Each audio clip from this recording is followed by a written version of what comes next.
Fed Chair Jay Powell said yesterday that the Federal Reserve is going to let the economy get a little hotter than it traditionally has, perhaps let inflation creep up above 2% in the interest of fostering job growth in the United States. To talk more about this, we are joined by Loretta Mester. She's the Cleveland Fed president, as well as our Brian Chung, who covers the Federal Reserve for us. President Mester, thank you so much for joining us.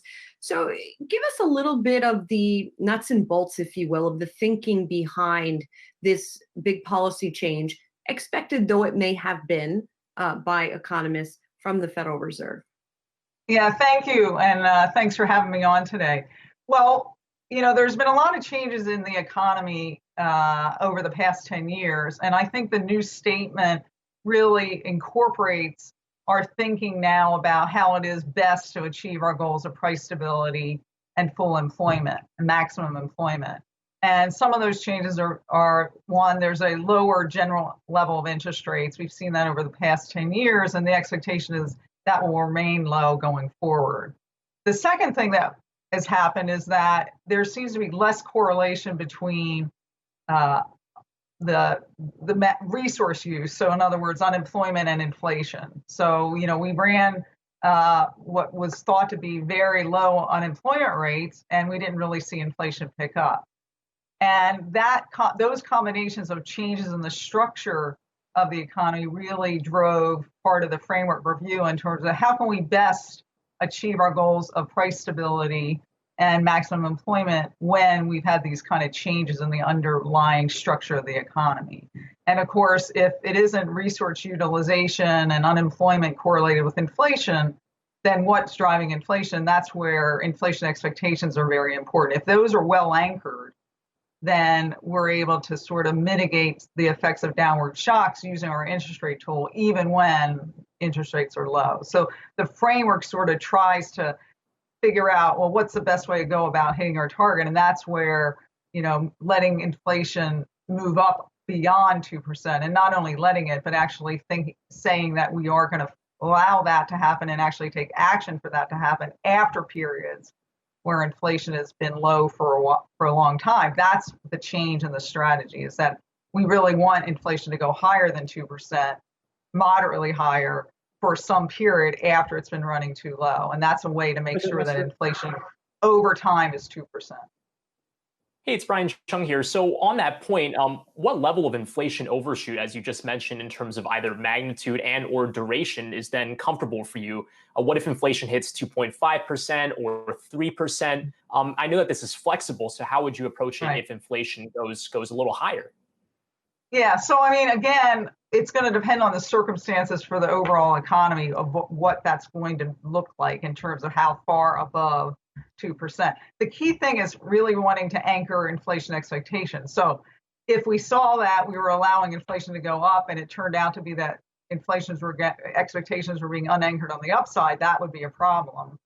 But we want to make sure that we're going to hit 2% over time. So having inflation move up above 2%, moderately above, depending on circumstances and risk, right, is the appropriate thing to do after it's been running too low. And it's really going to depend, the number is going to depend, and the duration is going to depend on circumstances, which is why when Chair Powell unveiled it yesterday, he was very careful to say, this isn't really a numerical averaging kind of regime, right? This is really going to depend on what the economy looks like. But the key thing is that we think it's appropriate in order to hit our 2% goal to have inflation run above 2% after periods where it's been too low. And that's because, right, we need to counteract the effect of the bias that, hitting the lower bound on interest rate kind of generates. And that we're going to hit the lower bound more often just because the general level of interest rates in the economy has been lower. So this is a way to sort of undo that bias. Right. So as you mentioned, this is about inflation expectations. If people expect inflation in the future, they would maybe consume more or raise prices now. But how difficult is that from a communication standpoint? There was a paper about that presented today. If you're talking to a household or a business in your district in Cleveland, how do you explain to them what you just did yesterday? Right. So I think communication is extremely important. And I think that will be one of the things that we need to focus on, is that we're actually communicating to everyone, not just people on Wall Street, but also people on Main Street who are actually going out every day. And I do think that's a challenge. I don't think that's an easy thing to do. The Cleveland Fed actually has an inflation research center precisely looking at issues exactly as you put it, like what's the best way to communicate and what's the best way to understand inflation expectations. But I think the key is what we've learned over the past 10 years is those inflation expectations being well anchored and being steady and consistent with 2% inflation are very key to our ability to actually use monetary policy to work against downward shocks and to keep the economy, at full employment and at price stability. And so that's part of what this was about yesterday, is to make sure that, right, we have a framework and a strategy that will actually meet those two goals. If we have the ability to sort of hit both those goals, then that's a good economy to be in.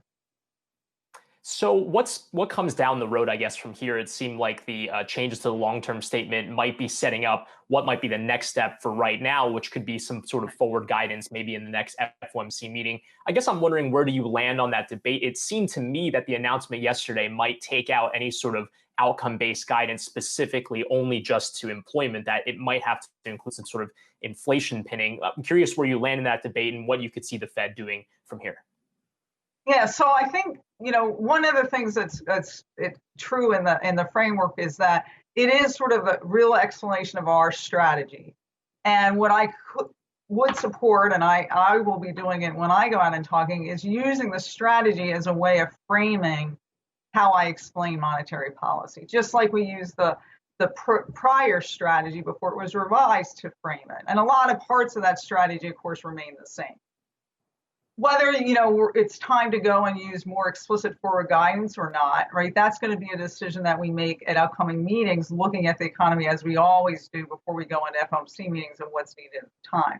Currently, I think everyone expects and has gotten the message from the Fed that, we expect interest rates to remain low, right, for quite some time, given what our outlook for the economy is. So in that sense, right, that communication, I think, has been effective, and I think people get that. So again, whether we're going to change that at upcoming meetings is really going to depend on what's going on in the economy.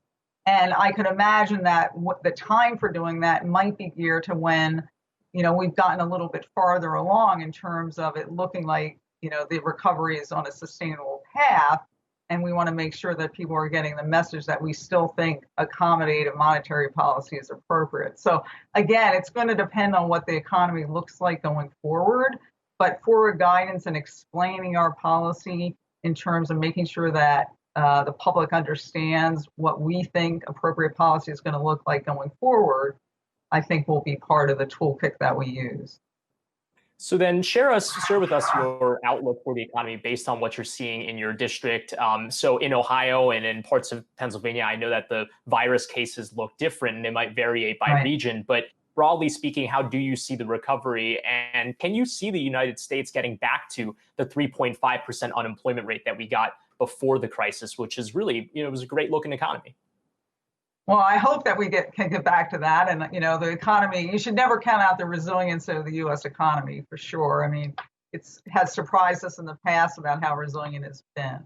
And, some of the recent data have been on the positive side of a lot of economists' expectations. So that's one thing. But nonetheless, we're really in a deep hole in terms of the shutdown period. Really, you could see that in the second quarter GDP numbers and in the unemployment rates across the country, right? That was a very deep hole. And when the economy started reopening, we got some real some positives there in terms of activity, right? We're certainly not back to where we were in February. And my own forecast is that we will still have to dig out by the end of this year. The level of GDP will still be about 6% below where it was at the end of last year. The unemployment rate will still be quite elevated, certainly not anywhere near February's level. And so we're just going to have to really keep policy accommodative. And I also think we're going to need more fiscal policy to support households and businesses as we get through the reopening phase into a more sustainable recovery.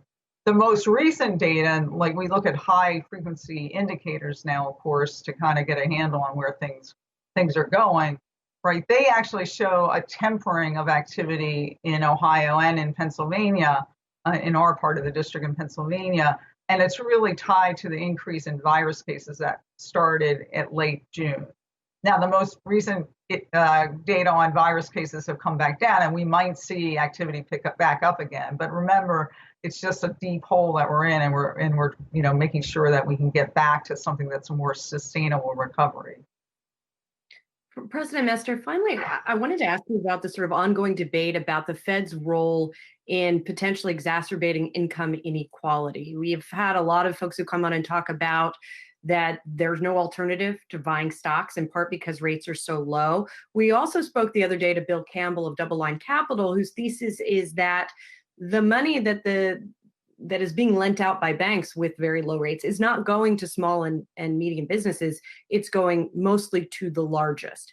Is that the Fed's problem, first of all, or is that something that Congress needs to address with that fiscal policy that you mentioned? So I think fiscal policy has a very important role to play here. I think, you've seen early on in the crisis, both monetary policy and fiscal policy really complementing one another in terms of making sure that the economy can get through this, and firms of all sizes can get through.